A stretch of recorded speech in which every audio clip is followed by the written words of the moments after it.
Judah and all its towns, farmers and those who move about with their flocks. I will refresh the weary and satisfy the faint. At this I awoke and looked around. My sleep had been pleasant to me. The days are coming, declares the Lord, when I will plant the house of Israel and the house of Judah with the offspring of men and of animals, just as I watched over them to uproot and tear down, and to overthrow, destroy, and bring disaster. So I will watch over them to build and to plant, declares the Lord. In those days, people will no longer say, the fathers have eaten sour grapes, and the children's teeth are set on edge. Instead, everyone will die for his own sin. Whoever eats sour grapes, his own teeth will be set on edge. The time is coming, declares the Lord, when I will make a new covenant with the house of Israel and with the house of Judah. It will not be like the covenant I made with their forefathers when I took them by the hand to lead them out of Egypt, because they broke my covenant, though I was a husband to them, declares the Lord. This is the covenant I will make with the house of Israel after that time, declares the Lord. I will put my law in their minds and write it on their hearts. I will be their God, and they will be my people. No longer will a man teach his neighbor or a man his brother, saying, know the Lord, because they will all know me, from the least of them to the greatest, declares the Lord.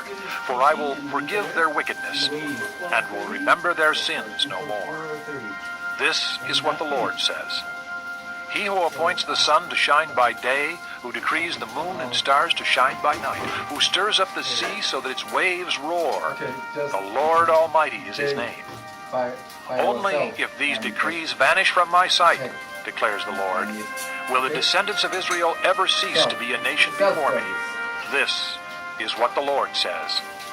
Only if the heavens above can be measured, and the foundations of the earth below be searched out, will I reject all the descendants of Israel because of all they have done, declares the Lord. The days are coming, declares the Lord, when this city will be rebuilt for me from the Tower of Hananel to the corner gate. The measuring line will stretch from there straight to the hill of Gareb and then turn to Goah. The whole valley where dead bodies and ashes are thrown, and all the terraces out to the Kidron Valley on the east, as far as the corner of the horse gate, will be holy to the Lord. The city will never again be uprooted or demolished. Chapter 31. At that time, declares the Lord, I will be the God of all the clans of Israel, and they will be my people.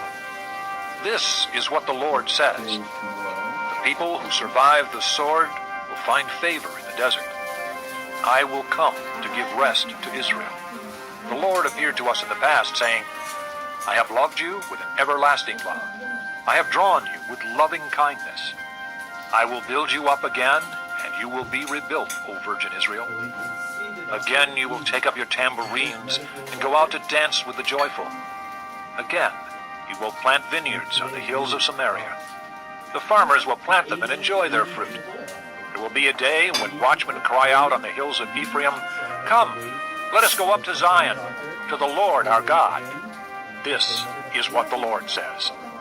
Sing with joy for Jacob. Shout for the foremost of the nations. Make your praises heard and say, O Lord, save your people, the remnant of Israel. See, I will bring them from the land of the north and gather them from the ends of the earth. Among them will be the blind and the lame, expectant mothers and women in labor. A great throng will return. They will come with weeping. They will pray as I bring them back. I will lead them beside streams of water on a level path where they will not stumble, because I am Israel's father, and Ephraim is my firstborn son. Hear the word of the Lord, O nations. Proclaim it in distant coastlands. He who scattered Israel will gather them, and will watch over his flock like a shepherd. For the Lord will ransom Jacob, and redeem them from the hand of those stronger than they. They will come and shout for joy on the heights of Zion. They will rejoice in the bounty of the Lord, the grain, the new wine and the oil, the young of the flocks and herds. They will be like a well-watered garden, and they will sorrow no more.